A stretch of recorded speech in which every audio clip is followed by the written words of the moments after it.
Hello, ladies and gentlemen, and welcome back to the Wrestle Dream Project. Before anything, Dro and me would like to offer a brief apology. We're sorry about our absence. Life has happened, life gets in the way, things get busy, and you know what? It's whatever. I'm here, we're here, let's get this show on the road. Ladies and gentlemen, this is your SmackDown review and recap of what transpired last night in Chicago, Illinois, the home of the one and only CM Punk. If you can hit that like, that comment, that subscribe button, yeah, we greatly appreciate it as you join us on this journey that we like to call pro wrestling. Ride the beat when you rock the mic. Put your foot on the gas and eat a red light. The voice of the voiceless, the Second City Saint, the straight edge superstar, kicks off SmackDown, addresses that Chicago crowd. He tells them they just might be better than that European crowd that the WWE was coming home from after a brief tour. And apart from that, he lets the crowd know that everything that has happened in his career, it is not what he deserves, it is what he earned. And I believe that is something that many people can get behind on. And as the conversation starts moving along, the wise man appears, Paul Heyman. He comes in the ring, we get a brief interaction between the two, but the question remains, not only in Paul's head, but for all of us. What is this favor that is owed to CM Punk by Paul Heyman? And I know many of you have already envisioned what it is or may have already known, but like the rest of us, we want to know what exactly it is. And Punk lets Paul Heyman know, listen, whatever this favor is, it's going to affect Roman. And I believe, well, he wants to tell that straight to Roman's face. And the segment's over, Punk walks off, and we know what exactly is going to happen tonight. And what exactly is happening later tonight? Oh, we're finding out what that favor is. The first match of the night is the debut of Rey Fenix against Nathan Frazer from NXT, one half of the NXT Tag Team Champions. And ladies and gentlemen, this was a great opener for the show. Both gentlemen displaying their acrobatic abilities. Nathan Frazer, as Wade Barrett put it, is the closest thing that England will have to a luchador. And I'm honestly inclined to believe it because from what I've seen, there wasn't a dull moment throughout the match. Every moment was full of excitement. The debut was everything the hype was leading it up to be. And all I can say is, what a debut by Rey. I hope the WWE put this man in a great story and build him up because he is quite the treat in the ring. I'll tell you that. And Nathan, looking forward to what else he does in NXT and very much looking forward to his official call-up to the main roster one day. And the match ends with a Mexican muscle buster. Rey Fenix picks up the 1, the 2, the 3, and picks up the victory. He gets emotional, and he addresses that Chicago crowd and lets it be known that he has finally arrived to the WWE. Next match of the night is L.A. Knight, versus Tama Tonga. And it was an okay match. Both gentlemen going back and forth. But one thing, Solo Sikoa, up to his old dirty tricks, trying to get involved, had his moments where he distracted LA Knight, and Tama Tonga took advantage of it. Tama just taking full advantage, getting the upper hand, but then towards the end, Solo tries to do the same thing, but it doesn't work out in Tama's favor. Eventually, LA Knight hits the BFT, picks up the win, walks out with the victory, and Solo and Tama just confused as what just happened, as I was, because Solo is just, I don't even know what they're doing with Solo at this point. All his aura has been lost to Jacob Fatu, and rightfully so. But we move on.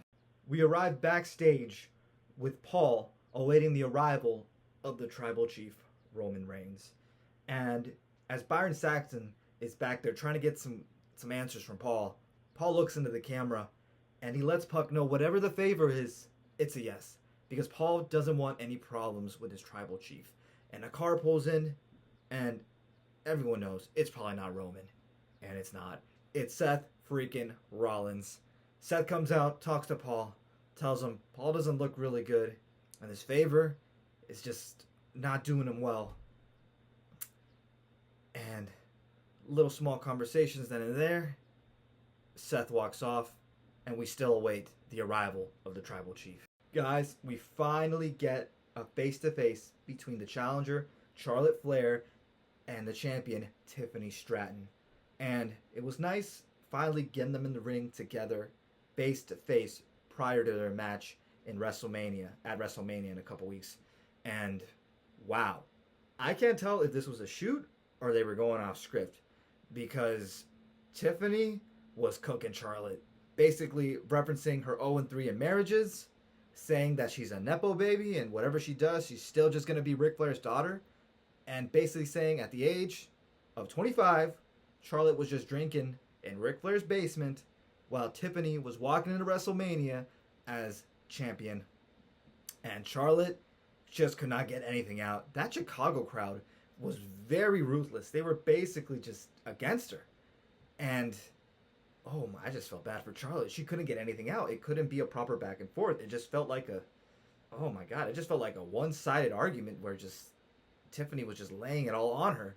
And if Charlotte tried to say something, that Chicago crowd was not gonna let her. Didn't even let her speak.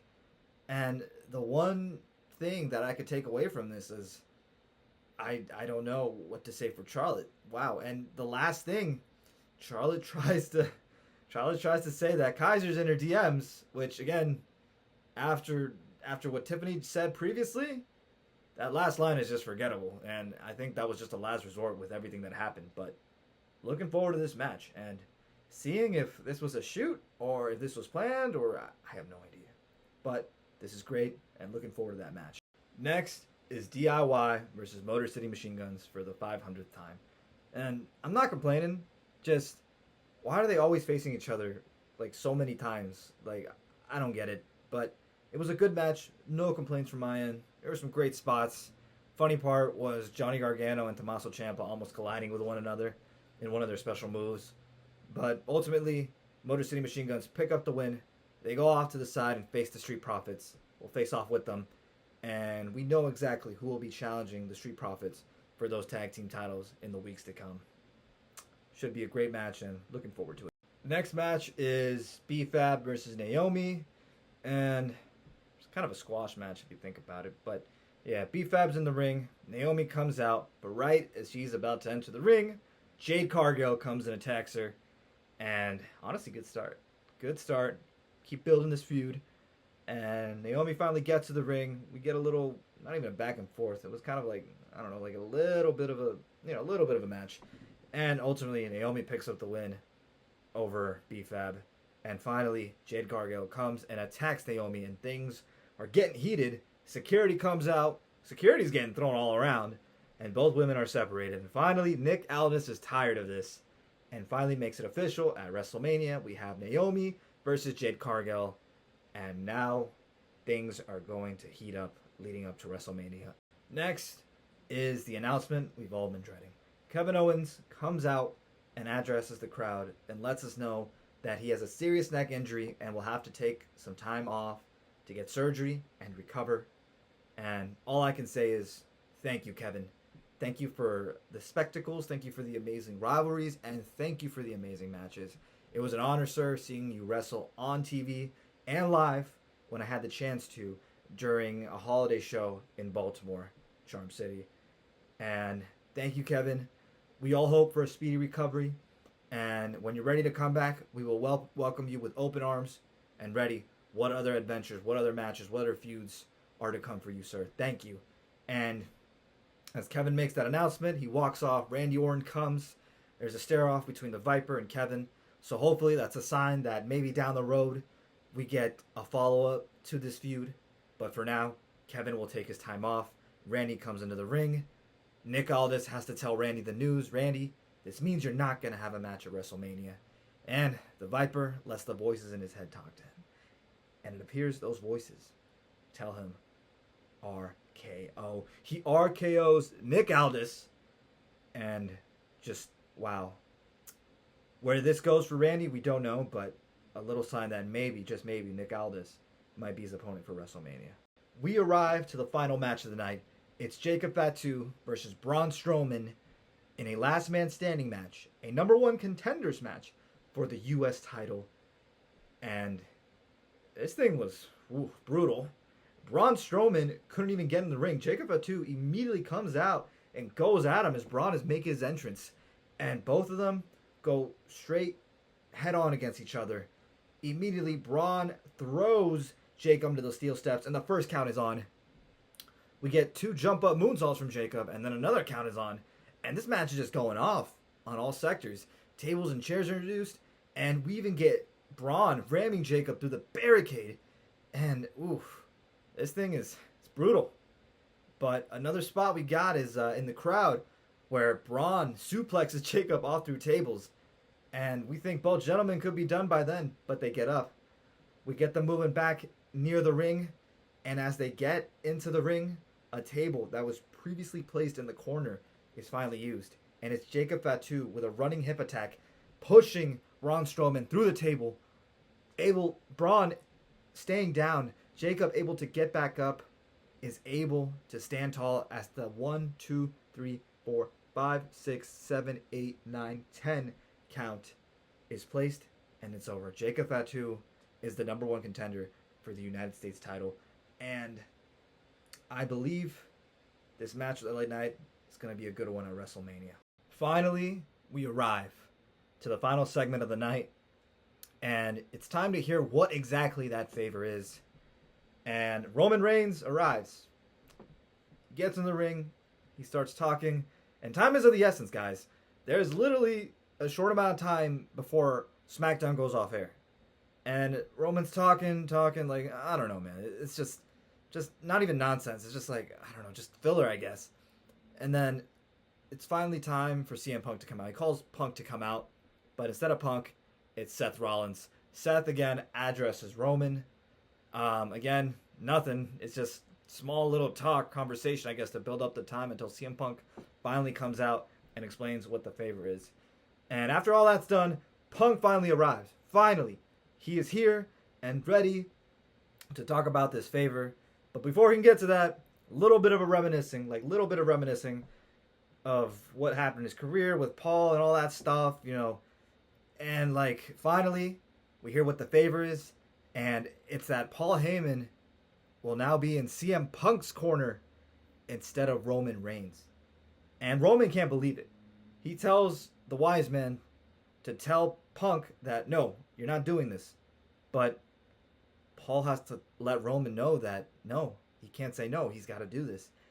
And Roman backs him up to the corner, trying to, like, find out, what's the deal? And Punk hits Roman from behind, hits the GTS, and Roman's laid out. And the show ends with Punk and Seth staring off. And that's it. That ends SmackDown. Guys, I'm not going to lie. That favor that we've been wondering what it was, you know, this mysteriousness going on regarding that favor, yeah, that was really underwhelming. Honestly, that was predicted all along online and on social media. So to finally hear it actually be true, a little bit disappointed. And as C-Jax said, shout out C-Jax from YouTube, another channel. Guys, I recommend you check him out. He's great. This feud has just been Seth Rollins being a third wheel while Punk and Roman just go at it, you know, having their little, I don't know, I guess, you know, problems with one another, which is just weird. Like, the story between that is just strange to me, especially with everything that happened at War Games and everything. So, I don't know. The build-up for this has just been pretty bad and mediocre at best. And I don't know, this segment at SmackDown kind of just solidified that this build-up hasn't been good at all.